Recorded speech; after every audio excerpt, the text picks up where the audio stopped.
A pair of first-time headliners. Number 14, Gabriel Bonfim, riding a 3-fight win streak after suffering the only loss of his career, taking on 35-year-old Randy Brown, coming off a knockout win in April and victorious in 8 of his last 10 fights. Late in the first round, Bonfim was dominating with the calf kicks, but he gets Brown with a head kick out of nowhere.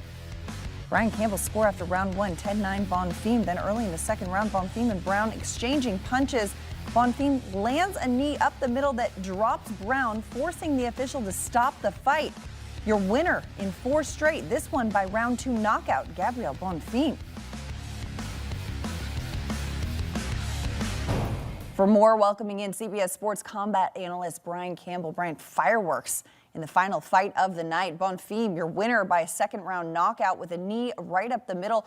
But what do you make of the stoppage at the end? The ref, of course, seemed to be erring on the side of caution there. Do you agree with the decision to call it? Look, in real time, Madeline, I'd have to say it didn't look like the right call, especially with Bonfim tripping himself on the legs of Brown. You sort of had a what happened moment. But to the credit of referee Mark Smith, upon replay, you could see it was a perfectly timed knee that appeared to knock Randy Brown out as he was falling backwards. And it was his head hitting the canvas that seemed to wake him back up. But his eyes really weren't in the right place. And it really was a safe call in the end for what was an explosive finish to an explosive main card in which we had 5 finishes across the board. Absolutely. 5 fights, 5 finishes on the main card. Give me a little bit more about what you make of the main event. Look, this was in some ways, a chance for Gabriel Bonfim to turn back a reputation of late that he's a flashy submission artist, but maybe at times he showed some holes in his game. And we've seen him lose to Nicholas Dalby by TKO a few years back. We saw him win a questionable decision last time out against Stephen Thompson. But what Bonfim did in this fight, after saying this week how much he learned from those fights, is he fought patient. He attacked the calves of Randy Brown, those long, skinny legs in front of him. And what that did was take away that 6-inch reach advantage, which really was the strength for Randy Brown coming in and why these betting odds were so close. If you're going to get Bonfim fighting technical, fighting calculated, this is a much different fighter. And we saw that with the way that he broke down Brown, setting him up for the big stoppage. He predicted, by the way, Bonfim, a second-round submission. And, of course, his ground game is what he's known for. But how about a big-time stoppage, really never allowing Brown to take control of the fight? It really was the type of performance that he needed to announce himself here within the top 15 and probably the top 10 after this victory as a true player in the 170-pound division. Yeah, came into this one 14th ranked welterweight contender. Winning 3 straight after suffering the only loss of his career makes it 4 in a row with a highlight reel knockout in this one now. Post-fight, he called out Colby Covington. BC, what do you think should be next for the surging Bonfim brother? Well, look, this top 10 of the division is going to be very busy just next weekend at UFC 322 in Madison Square Garden in New York, when the welterweight title will be defended in the main event. There'll be 2 more key top 10 bouts on the main card. So in some cases, I don't dislike this ranking. Look, Colby Covington's a long-time, multiple-time title challenger and a mainstay in this division, but he hasn't beat a ranked fighter in a long time, yet he's been able to hold his ranking.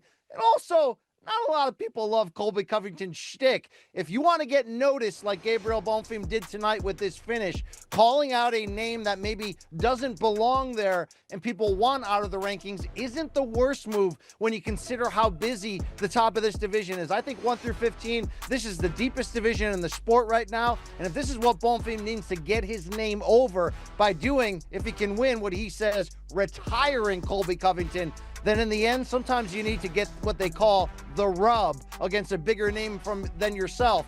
All in all, I say it's a pretty good call out from both teams. Yeah, and BC, you mentioned it. Next week, the welterweight championship up for grabs. Next Saturday, Jack Della Maddalena makes his first title defense against Islam Makhachev at UFC 322. Now, after a dominant reign in the lightweight division, Makhachev has his sights set on becoming a 2-division champion. An opportunity to put himself in elite company. Makhachev can also tie Anderson Silva's UFC record of 16 consecutive wins. So, BC, how would a Makhachev win shake up the welterweight division and the UFC hierarchy?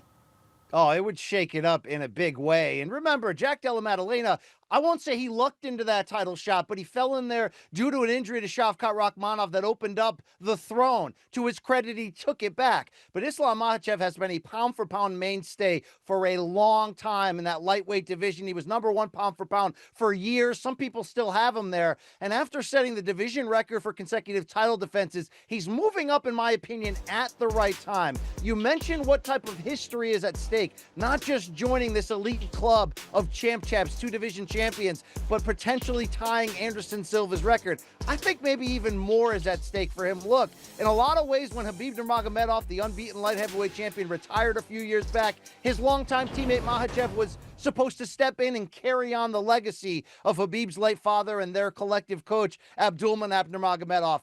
In some ways, if Makhachev can take this UFC record for consecutive wins and do what Khabib didn't do, which is win a title in 2 divisions, he's already on pace to becoming one of the greatest fighters in this company's history. You wonder if he can even surpass the great legacy of his teammate, his coach, Khabib Nurmagomedov. So much at stake at the world's most famous arena. But no, it's not going to be easy. Jack Della Maddalena can fight, and he's going to bring those hands to the octagon. We're going to have a good one next Saturday. Absolutely. And we'll expect it to run a little bit longer than this one did. An early finish for you tonight. BC, how are you spending the rest of your Saturday night?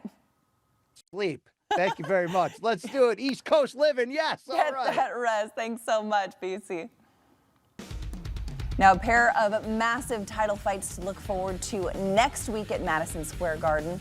Zhang Weili is also looking to win UFC gold in 2 divisions. She'll challenge flyweight legend Valentina Shevchenko in the co-main event. Stay tuned to HQ and read Brian Campbell's work on CBSSports.com for all the latest news and analysis.